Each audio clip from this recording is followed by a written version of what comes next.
J'ai vu l'histoire sans fin. J'ai vu Avatar 3.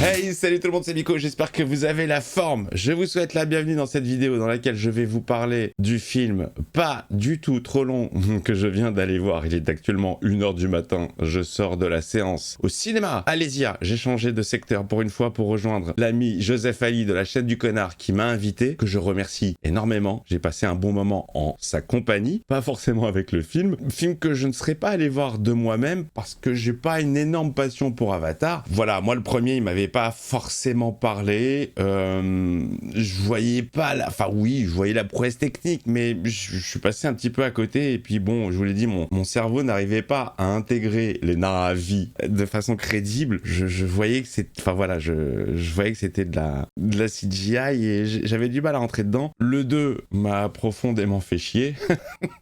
Je vous dis ça avec le sourire. Et alors surtout les amis, moi ce que je vous dis là, évidemment que ça ne concerne que ma personne. C'est ma chaîne, je suis allé voir un film, je vous en parle comme à des potes, et je vous dis si j'ai aimé ou si j'ai pas aimé. Donc si vous êtes des adorateurs d'Avatar, il est inutile de me prendre la tête dans les commentaires, parce que chacun ses goûts, comme d'habitude. Et je suis ni là pour vous dégoûter du film, ni là pour rentrer en guerre avec qui que ce soit. Je suis uniquement là pour donner le ressenti, et malheureusement, sur ce film, le ressenti, il est pas ouf. Je sais pas trop quoi vous dire sur cette vidéo concernant ce film, parce que j'ai eu vraiment une impression de déjà-vu. Alors, autant sur le premier Avatar, j'avais la surprise de découvrir Pandora, de découvrir les Na'vi, de découvrir leur culture, leur façon de vivre, leur adéquation avec la nature, avec les animaux, ces paysages fantastiques et merveilleux. Tout ça, c'était une découverte. Une fois que t'as vu ça, et que tu vois la guerre entre les hommes qui veulent investir Pandora et les Na'vi qui se défendent, je trouve que on est un petit peu sur la même histoire dans le 2 et dans le 3. J'ai trouvé le film excessivement très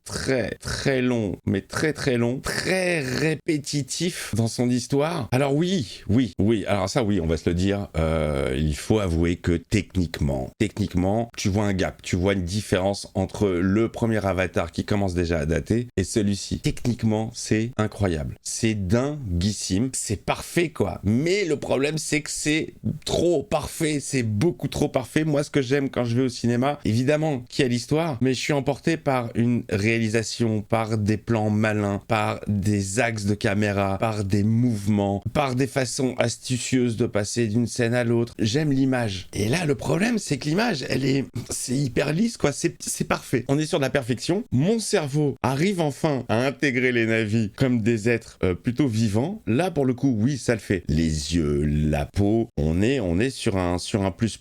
Et le problème, c'est que, t'as beau faire un film techniquement parfait, qui s'approche de la perfection, ultra abouti, je trouve que ça manque d'âme. Ça manque d'âme. On parle beaucoup d'intelligence artificielle. C'est très insultant ce que je vais dire pour James Cameron, mais parce que il vaut mieux que ça. C'est-à-dire que la prouesse technique, ok, on l'a eu avec le premier Avatar, même si moi je suis pas rentré dedans, c'était une prouesse technique.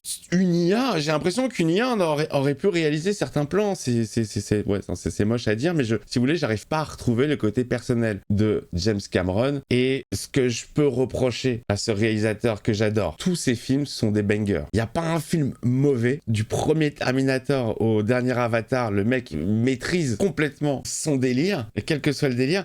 Mais voilà, moi, ce que je lui reproche, le problème, c'est que plus de temps il va passer sur Avatar pour nous raconter la même chose, et moins il va réaliser d'autres films, d'autres univers. Et là où j'aurais vraiment kiffé voir un James Cameron nous proposer quelque chose de nouveau. On est sur une redite. On est, je vous l'ai dit, si vous avez apprécié le premier et le deuxième, il n'y a aucune raison pour que vous ne kiffiez pas le 3. Moi, malheureusement, j'irai certainement pas le revoir. Je ne le reverrai pas. Malgré tout de même des points positifs. Attention, il y a des points positifs. Je vous le dis déjà techniquement, bon, oui, c'est trop parfait, mais ça le fait. Maintenant, ça le fait. À mes yeux, c'est crédible. Et alors, j'ai trouvé que le rôle de la chef de la tribu des 100 cendres, tribus qui n'ont pas les mêmes croyances. Donc ça, c'est un thème plutôt intéressant. C'est un peu des athées. Ils ne croient pas en Eywa et tout le folklore autour des Na'vi. Eux, leur dieu, c'est le feu.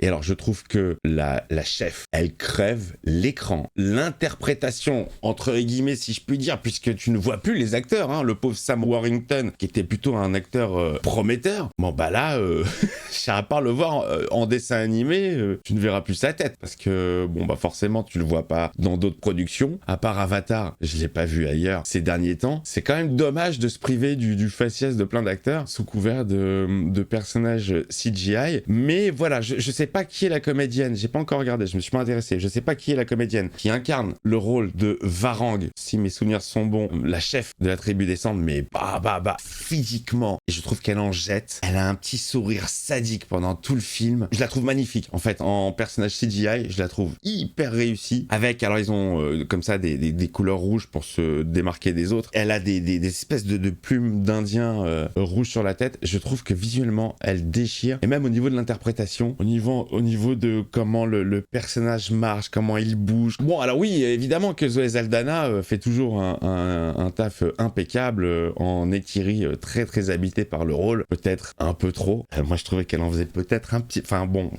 mais voilà, moi j'ai kiffé le nouveau personnage. Bon, par contre, il y a le personnage de Spider qui revient et qui ne m'intéresse absolument pas, mais en mode balèque total, j'en ai rien à foutre de ce personnage. J'ai pas du tout accroché et je n'ai toujours pas accroché à ce personnage. Alors en plus, il va y avoir des incohérences puisque, bon, il n'est pas Na'vi, donc pour rester avec eux, il est obligé de porter un masque, c'est ce qu'on voyait déjà dans le 2. Le mec porte son masque constamment, il y a même des petites scènes de tension où il n'y a plus de batterie dans le masque, donc qu'est-ce qu'on fait? Vite, il faut changer de masque dans l'urgence avant que le mec ne crève. On va trouver une technique pour l'associer au peuple Na'vi et qu'il soit intégré, qu'il n'ait plus besoin de masque pour respirer l'oxygène de la planète Pandora. Et je sais pas pourquoi à un moment donné, il va remettre le masque. Oui, certes, pour aller sous l'eau, mais à quel moment tu vas pimper le masque pour donner une oxygène différente, l'oxygène qui correspond à la planète Pandora? C'est un petit détail à la con, mais bon, ça m'a un peu fait chier. C'est des détails, certes. Bon, écoutez les amis, voilà, je veux pas jouer l'oiseau de mauvais augure. C'est juste, c'est horrible parce que c'est de la science-fiction. Ça parle d'une autre planète, ça parle d'aliens. C'est des éléments qui devraient absolument m'emballer et me faire kiffer. Et là, j'ai trouvé ça vraiment sans âme. Voilà ce que je peux vous dire concernant le film. Je vais pas faire plus longtemps. Allez le voir, faites-vous votre idée. Alors oui, certes, c'est un spectacle. J'ai eu beaucoup de mal avec la 3D. 3D est magnifique. Il y a toujours pas de choses qui jaillissent de l'écran. Toujours pas. Mais oui, il y a une putain de profondeur de champ. Il y a tout qui se détache vraiment bien comme il faut. Film trop net, trop propre. Il y a aucune perte de focus. Tu m'étonnes. C'est que de l'ordinateur. Voilà, moi j'aime bien les petites imperfections. J'aime le grain.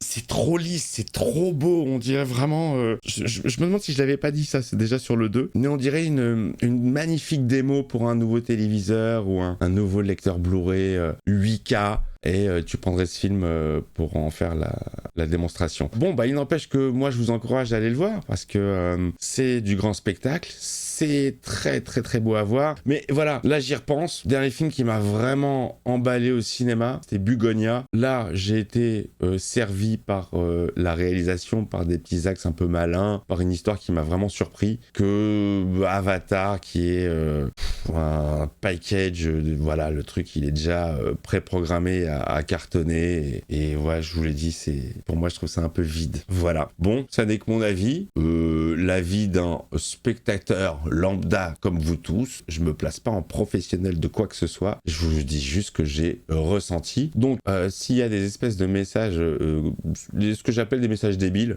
où les mecs n'ont pas de life et il faut absolument qu'ils déversent leur haine parce que vous n'avez pas le même avis que eux, bah je répondrai pas tout simplement. Voilà. Sinon, on peut discuter tranquillou. Vous avez aimé? Je suis très content pour vous. Et bah, il en faut, et heureusement, parce que la salle était plutôt remplie. Ça, c'est plutôt une bonne nouvelle. Comme quoi, les gens, quand ils veulent aller au cinéma, ils savent trouver le chemin. Voilà, les amis. Je vous fais des grosses bises. Vous savez, ça me fait chier pas de dire du mal de film, mais de ne pas avoir aimé, en fait. C'est horrible. C'est horrible de ne pas aimer Avatar. Moi, je trouve ça horrible. Parce que je salue et je remarque quand même l'immense travail qu'il y a, techniquement, derrière ce film. Mais ouais, niveau scénar, ça pêche un peu. Dommage. Bon, bah, vous me dites tout, hein, dans les commentaires. commentaires et on reste copains. Et puis je vous fais des grosses bises. De nouvelles vidéos arriveront sur la chaîne très bientôt. En attendant, je vais aller me pioter moi. Je vais aller rêver de Pandora. Je vais aller me pandorer. Je vous embrasse, bisous, ciao ciao, à plus.